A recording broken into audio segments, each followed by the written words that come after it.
Welcome back, and we're off to an irritating start.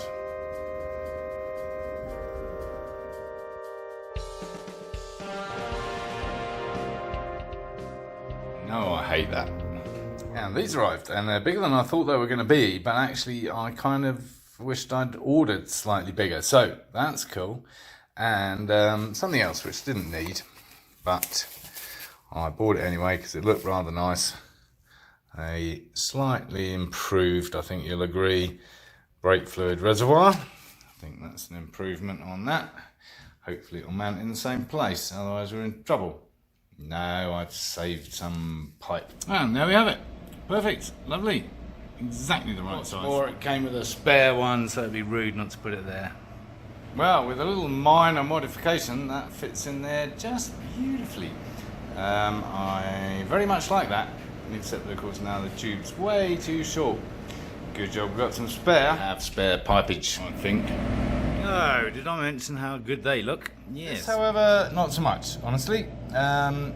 Really nice looking product, but try as I might, having screwed it up to mount it, I cannot get that and the rubber in the hole.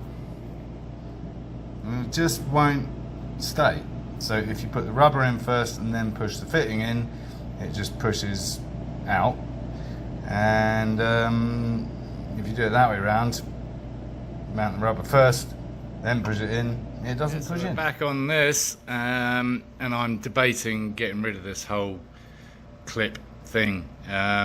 So I've identified the two wires that are the clutch sensor, and they correlate to those two that I've kind of peeled out, the blue and the white, blue and yellow other thing. Yeah, I mean they're all kind of similar colours.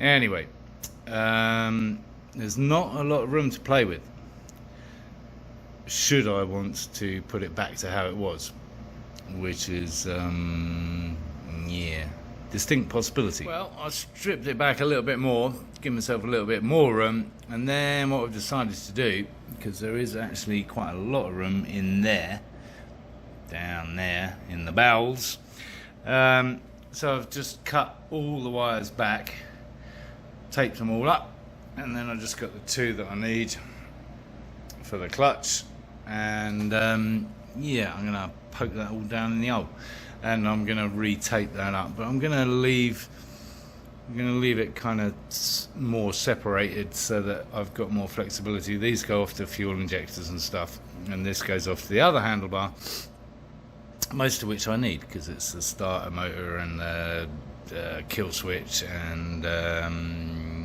what else? Oh yeah, the brake light. Yeah, which we know works. So we don't want to break that. So yes, slightly tidied up. There it is behind the other handlebar thing, and there it is, all wrapped up in my favourite stuff with plenty of reach. Don't know which way it's going to go. Hopefully not through there. Hopefully under the tray and back out again, if we've got enough reach, which I think we have. Meantime, I've chopped this ready to fit in the back frame, seat frame, and spraying it with the low gloss, my new second favourite paint. So it's time to cut some frosted perspex and see what that looks like. Oh, I think this calls for a little bit of Black & Decker jigsaw action, and yeah, giving it a bit of a finish on the whirligig, and because I have another piece here of the same stuff, I think that's a nice fit. Just snug, doesn't require any glue or anything else, it just fits. Obviously way too long, but we'll sort that out later. Well, it's all a bit Heath Robinson at the moment, stuck on there with tape and stuff, but that Perspex block is nicely slotted in place, just friction holding it in. It's a really nice tight fit. And what does that look like over here? Well, let's have a look. Not bad. Not bad at all. Yeah, we like that. I have one more idea that I'm going to try out. There, yeah, a little bit of meshy stuff. Let's see what that looks like. Probably won't look any different.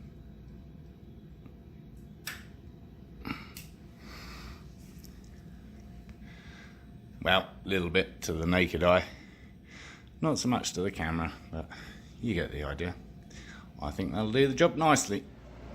So there it is, all buttoned down nicely with a couple of Allen bolts and the standard HVAC tape, just as a little extra aid to stop it shifting around. And that was quite tedious because I had to take the whole thing off and the whole thing apart just to drill 2 holes. And what's more tedious still is I have to do it again to put the battery back in because I forgot about that.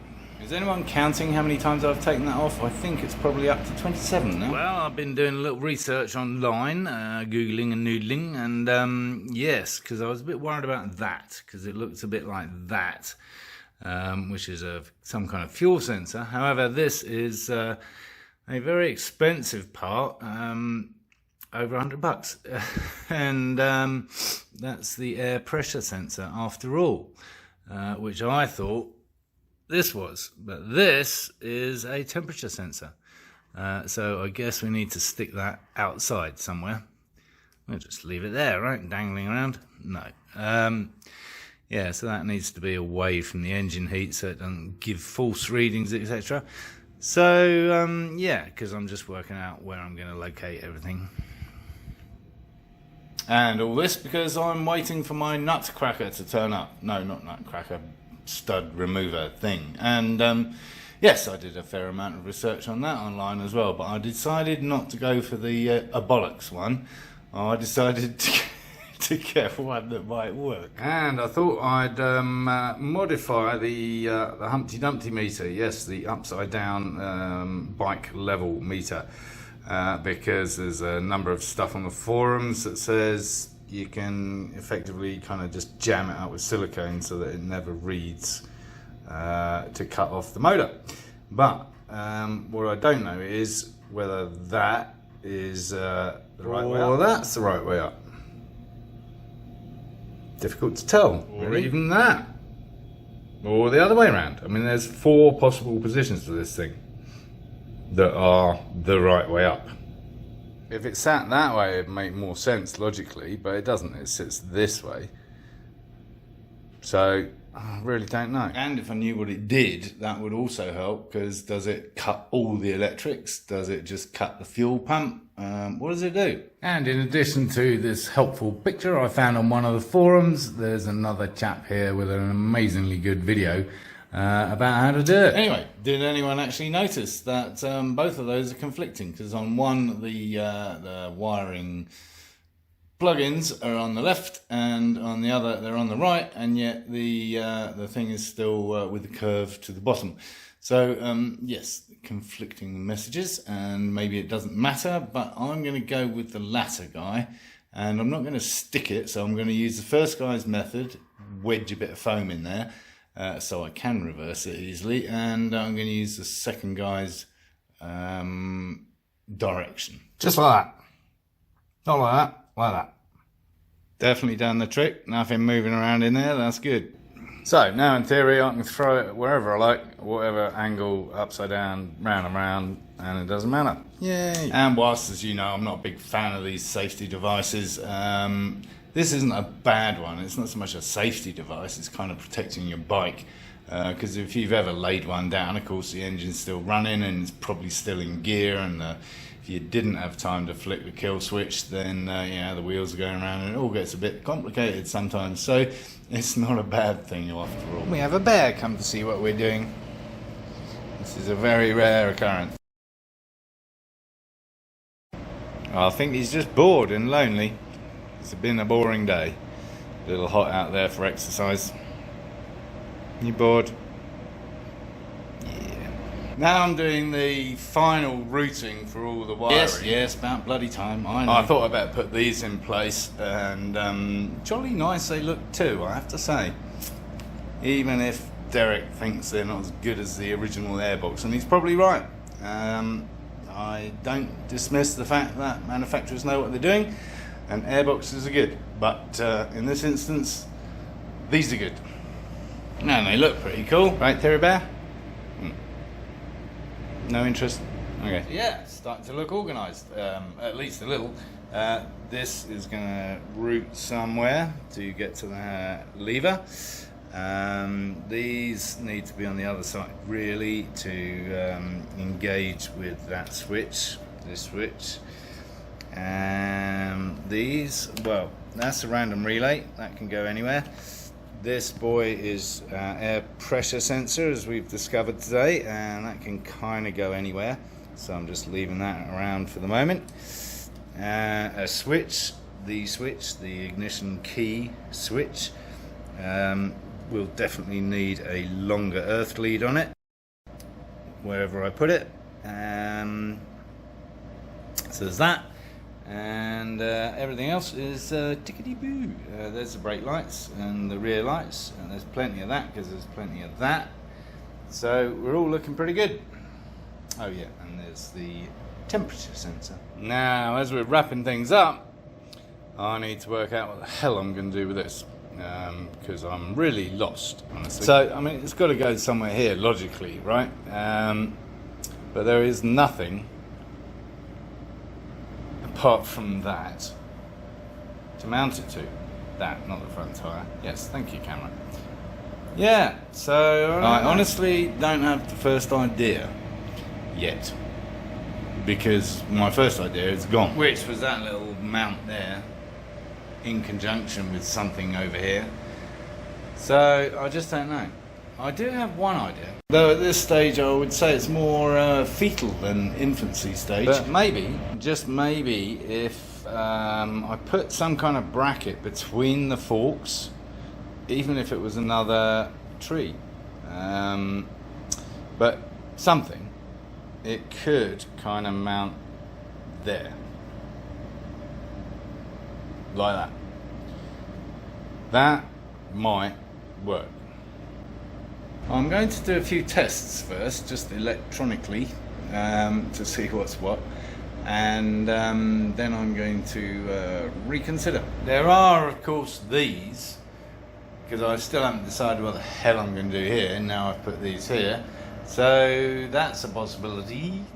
So Santa, aka Posty, eventually arrived today. I don't know why he's so busy. He's not delivering toys to children, so what's the problem? Anyway, he turned up with a lot of packages, which was very exciting. Firstly, the stud removal tool. Yes, not just any old bollocks, but a better make that I'm fairly confident in. So we'll see how that works tomorrow. More exciting still, the potential back end for the Ducati, and just incredible actually. I don't know, what, a week, 10 days from China. Yes, I bought it from China. Beautiful quality, and let's see how that works out for the Duke. And more, yes, and don't say you weren't warned. Stickers, yeah, nuclear hazard stickers. I did tell you I was following the theme. And one down there, and one on there, and I think that's about it for now. I'm sure there's more to come. Yes, I think this is going to work. I think it's going to work. It's going to need some mods, and I don't know how I'm going to mount it. I was thinking something off the original frame. I don't know. Maybe I should have used the crash test dummy quadrant thing, but that would probably have been a bad omen, right? So yeah, let's go with the hazardous stuff. Anyway, enough the excitement. What I failed to realise is that this would work with a full stud. Might work with a full stud. So I will try it with the 1 out of the 5 that is actually a full stud. But of course you need that much depth, which I haven't got on the other ones. Right, because this is going to be flush, this surface here is going to be flush to the cylinder head. So the other 4 are still going to be problematic. Didn't think it through. But yeah, one tiny thing right from the word go, just still a problem. But there is always the welding technique, and I'm sure that'll work. And I just, whether it's Derek or Kurt or whatever, we will get the job done. If the kids, old geezers, united, they will never be divided or defeated. You know what I'm trying to say. We'll get it done. And on that up note, down note, upside down note, I think we can call it a day for this episode. I think we've achieved a lot. And as usual, thanks for watching. And if you haven't subscribed already, please do so. And encourage others to watch my lunacy.